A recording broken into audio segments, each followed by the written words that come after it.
Hi, this is Zibby Owens, and you're listening to the award-winning podcast, Moms Don't Have Time to Read Books. I'm also the host of Moms Don't Have Time to Lose Weight, and I'm the editor of the anthology, which you should run out and buy, called Moms Don't Have Time to, a quarantine anthology. All proceeds of that book go to COVID-19 vaccine research. And I'm the editor-in-chief of Moms Don't Have Time to Write, a new publication on Medium, and we're accepting submissions, so please send your personal essays there. And if all that isn't enough, you can follow me on Instagram at Zibby Owens, and my website is zibbyowens.com. Okay, now back to this amazing podcast. Today's episode has been sponsored by Wine, Women, and Words, the podcast. Wine, Women, and Words is a casual show where book lovers can pour themselves a glass of wine, kick back, and talk books. Pour a glass and join them. It was launched in June 2016, and it's hosted by Diana, who lives in LA, and Michelle, who lives in Chicago. And they welcome special guests from the literary world, from authors and editors to public speakers and everybody in between. They also select a book, which they read and discuss throughout the month. At the end of the month, their spotlight author joins the show for a special hour-long interview to talk about the author's characters, plot twists, writing process, and more. Oh my gosh, I have to go listen to this podcast all the time. Anyway, thank you to Wine, Women, and Words for sponsoring this podcast. Courtney Zoffness is the author of Spilt Milk. Courtney writes fiction and nonfiction and won the 2018 Sunday Times Short Story Award, the most valuable international prize for short fiction, amid entries from 38 countries. She joins a winner's list that includes Junot Diaz, Anthony Doerr, and Hee-Hoon Lee. I'm sorry if I mispronounced any of that. Other honors include an Emerging Writers Fellowship from the Center for Fiction, the Arts and Letters Creative Nonfiction Prize, the American Literary Review Fiction Prize, and residency fellowships from MacDowell. Her writing has appeared in various outlets, including the Paris Review Daily, the New York Times, the Southern Review, the Rumpus, and the Los Angeles Review of Books. She's also had notable essays in Best American Essays 2018 and 19. Her literary debut is Spilt Milk, which was fantastic. Courtney holds graduate degrees from Johns Hopkins University and the University of Arizona, and a BA from the University of Pennsylvania. She has taught at nearly a dozen institutions, including Yale University, which, by the way, I went to, and the University of Freiburg, which I did not go to. Currently, she directs the creative writing program at Drew University and is a faculty member at writing workshops in Greece, which I would like to go to. She lives with her family in Brooklyn, New York. Welcome, Courtney. Thank you so much for coming on Moms Don't Have Time to Read Books. Thank you for having me. Spilt Milk. First of all, love that you call it memoirs instead of just a memoir, which is so clever because you have it broken up into little sections. Tell listeners what this book is about and what inspired you to write it. Yeah, sure. The book is about what we inherit from generations past and what we pass on to our children. And I mean that not just biologically, but culturally, historically, spiritually. And I take that understanding of passing on, from various angles. And insofar as what inspired me to write it, it came about kind of organically and also kind of by accident. I didn't set out to write this as a book.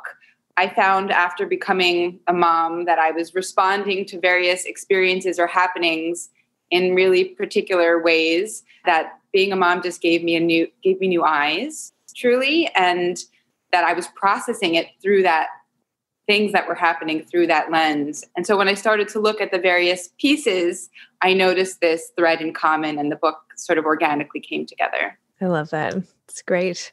Take me back to when did you start writing? How did you even begin this? And let's end up where the book is. Yeah. So I've had a long gestation as a writer. I mean, I can take you back to early days, but I would say go all the way. Go back all the way. Even just for a glimpse, even. Yeah, sure. That really bad poem that I wrote in junior high that was published in my local newspaper. Is that what you're That's cool. Yes, that's amazing. Yeah. That's exactly the type of stuff I love to hear. I remember my grandma talking about it with her friends, and they wanted me to interpret it for them, but I didn't even really know what I had written. And I was like, yeah, I meant all of that. I've always loved words and language and stories. I think you probably have too. But I would say my real sort of first stab at becoming a professional writer, whatever that might mean, was going to graduate school at the young age of 23. And it took me almost 2 decades for this book to emerge. So that's okay. I have persisted, and it never occurred to me to stop doing this thing that I love to do. That's the most important thing. I mean, the love of the craft and the love of just producing it, because whether or not it becomes a book is one thing, but if what it does for you getting it out is the most important part. I couldn't agree more. So last night I had the book as I was finishing it up, and I always read as my kids are falling asleep. So I brought it into my daughter's room. She's 7 and she loved the cover. And she's like, well, why don't you read me that book tonight instead of like the children's book? And I was like, okay.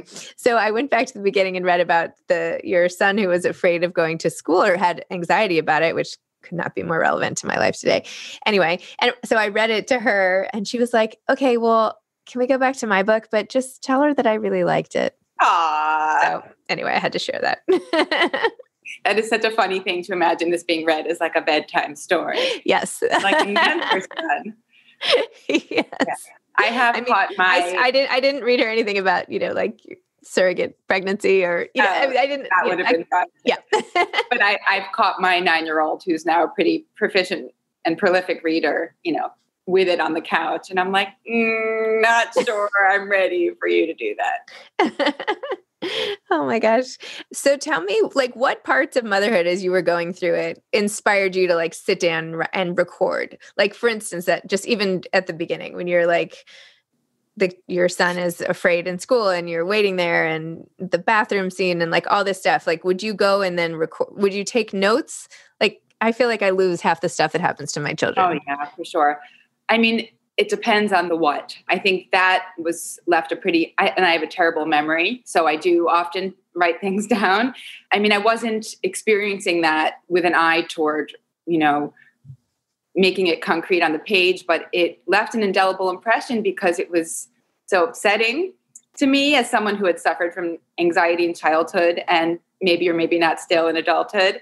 And, I feel like those sorts of things. I mean, I came home and started quickly looking up, what can I be doing? What do I do? And so I think the narrative of what had happened sort of cemented in that process and made it just an easier transference into an essay. And tell me more about your own experience with anxiety. Sure. So when I was a child, it manifested in a variety of ways, mostly through hyperventilation, which, my parents didn't understand, nor did I.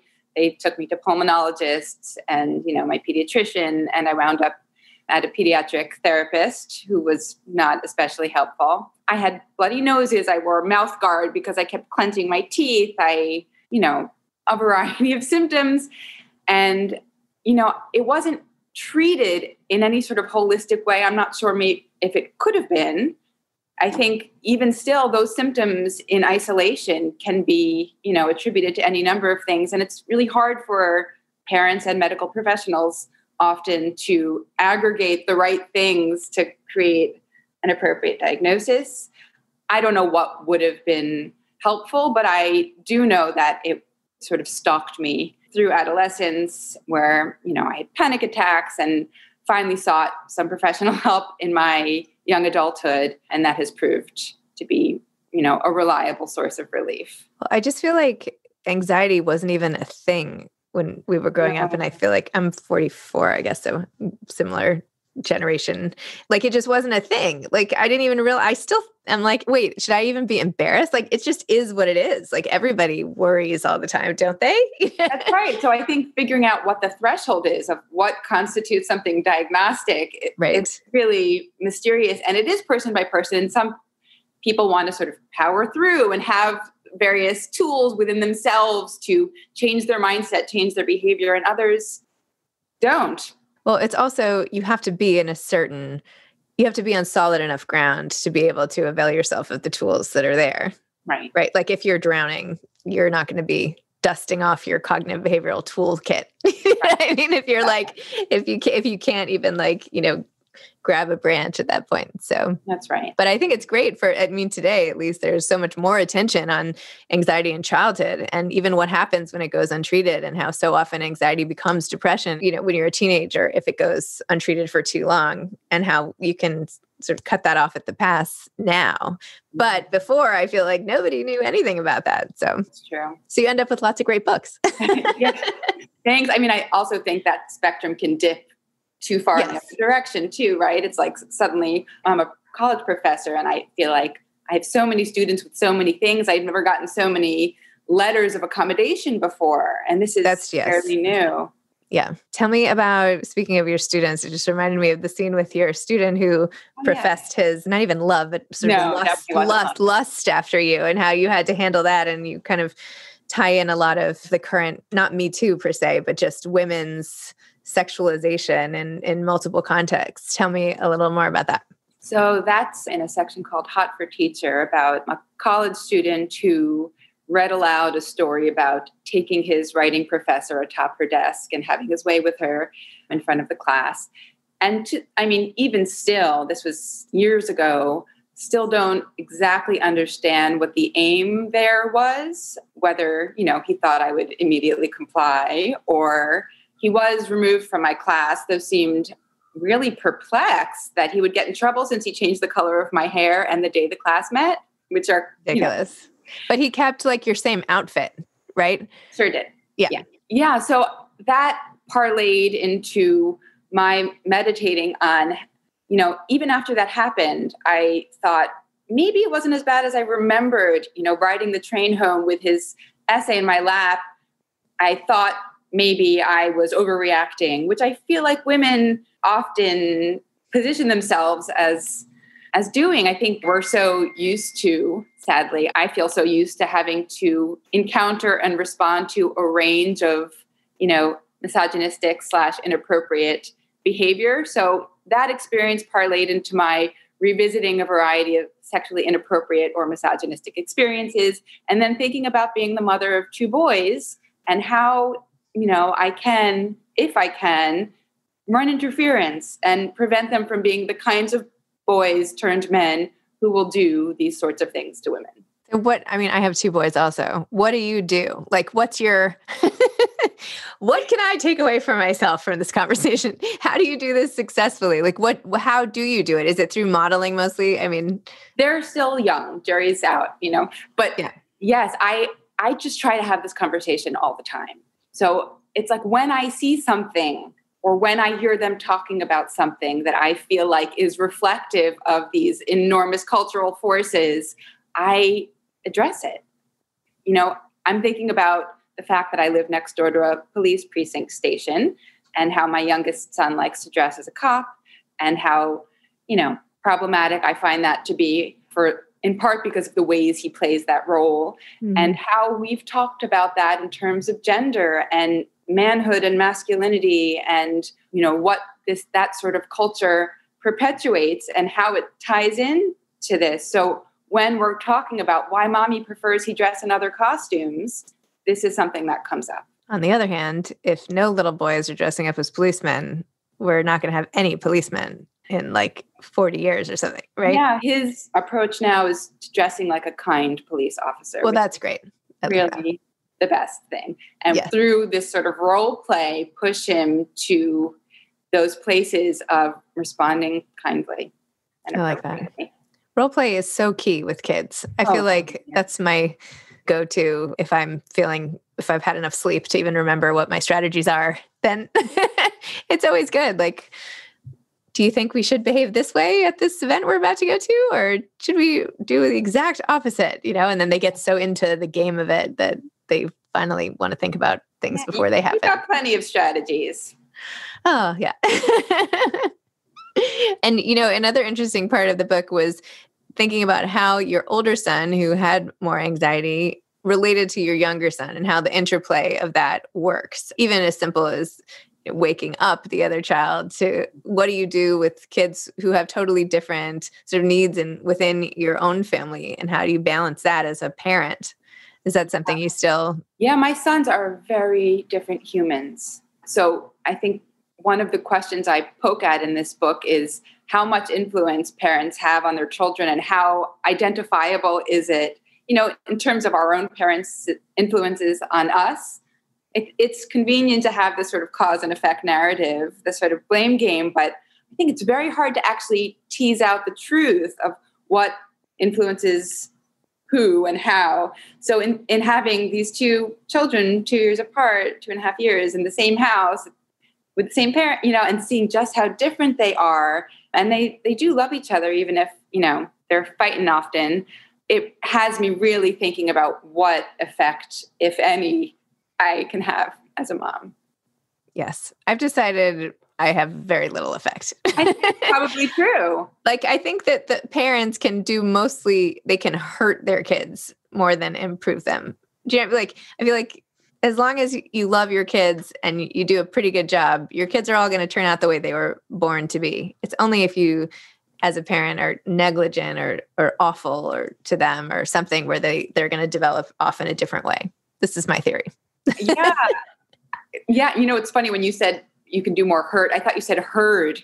And that seems also true to me, that like they are already these forms. That's true. You can just sort of like usher them maybe closer to this side instead of this side. I do feel like I'm like little Bo Peep over here. Yes. I think you don't realize that maybe until you've had more than one child, right?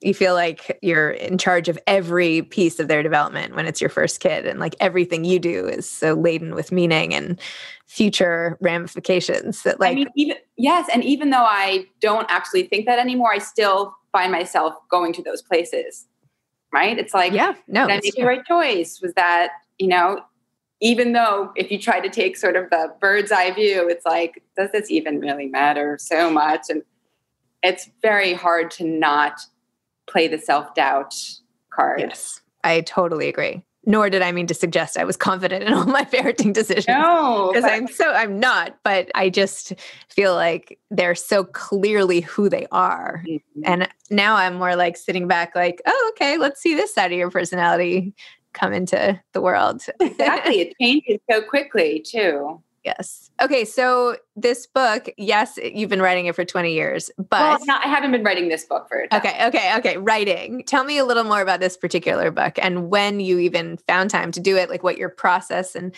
where you like to write and how it became a book. So, as a mother of small humans, I am not precious about, being at the right desk with the right pen, with just the right sunlight. I don't have that luxury. So, have a full-time job as a professor, and I would write on the train. I would write in my office if nobody visited me for office hours, or in the evenings. I have writer friends who are regimented about getting up early, but my oldest son, Oliver, wakes at 5:30. So like, what is early? Am I getting up in the middle of the night? That's just not happening. And I also live in a modest Brooklyn apartment. So there's not even like a place to go to do this work. So it came about in fits and starts. I was often working on multiple pieces at once because something would happen and I, would have to sort of commit it to the page in some form and then return to it. But hopefully that process helped create a more cohesive sense in the book because a lot of them were being written simultaneously. Interesting. Yeah. The idea of like a writer's retreat where you can like sit in a cabin and... Well, you know what? I should say I did get to do that. I went to the McDowell colony. Like 2 weeks that were among the highlights of my life, truly, where I did no dishes, cooked no food, wiped no tushes, like multiple ways in which, like, I mean, it didn't even have good cell service. I was just like, goodbye, world. And that's so nice. Was the ultimate gift from the literary gods, truly. So I did some really deep thinking, deep reading, deep work there. And when was that? Just 2 weeks. 2 weeks. It was in 2018. Oh gosh, feels like a universe ago. Wow. I was in 2018. So I was midway into writing it. There were some parts that I couldn't just write in fits and starts, like the police officer piece called Boy in Blue, where I like read the whole history of policing and I had stacks of books about racial justice. And I couldn't do this sort of deep reading and thinking and meditating, spastically. Yeah. Wow. And how do you feel now with it coming out? Relieved and proud. I think, one of the benefits of being like later to bloom is that I spent a lot of time honing my chops and also deciding what I most cared about. And so this is not just like, hello world, here's something. It's really a product I care a lot about. Well, it's really good. It's really, really good and beautifully written, and the pacing and the content and all of it. It's so nice when the humdrum of life becomes like literary fodder. Do you know what I mean? Instead of just stress. So it's almost like, seeing your life elevated to art is something that sort of validates what we're all doing on a daily basis. So, and that's of course only one piece of the book, but anyway, so it's lovely. What next from here? What are you doing next? Are you writing on another collection of stuff, or what are you doing? I think of myself as a fiction writer, which is how I started and where I got some attention earlier on. And, it's sort of my first love. So since this book sort of came out by accident, like I was writing these pieces that coalesced, I'm back to fiction, which is such a relief. I'm so sick of myself. My gosh. So it's really nice to imagine my way into other people's lives and heads. Can you say anything about that plot? I'm not sure what shape the project is taking yet. So I'm just playing and really enjoying being able to play. Excellent. Well, I'm sure you have tons of advice given that you're a professor, but if you could distill some advice for aspiring authors down, what are some tidbits that you could share?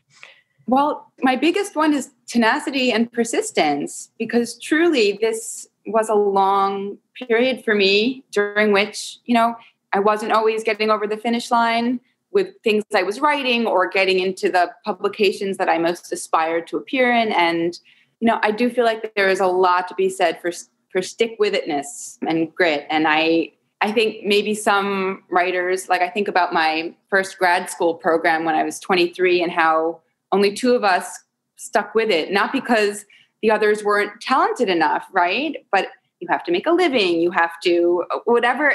There are so many reasons, or maybe you like other things equally as much. But, I think there is something to be said for holding fast. Excellent. Great. Well, Courtney, thank you. Thanks for coming on my podcast. Thanks for your beautiful book, especially right now. I read it at like the perfect time. And I have to say too, your post, I also have like all the milks represented in my house. I have like 4 people drinking 4 milks. That is just crazy. So I love the idea of like all the milks. All the milks. I was just like, how could I not? I'm like reading this book surrounded by milk cartons. Like I have to post about this. Oh my God. Thanks for all you do for literature and for writers. Oh, no problem. It's a really important service.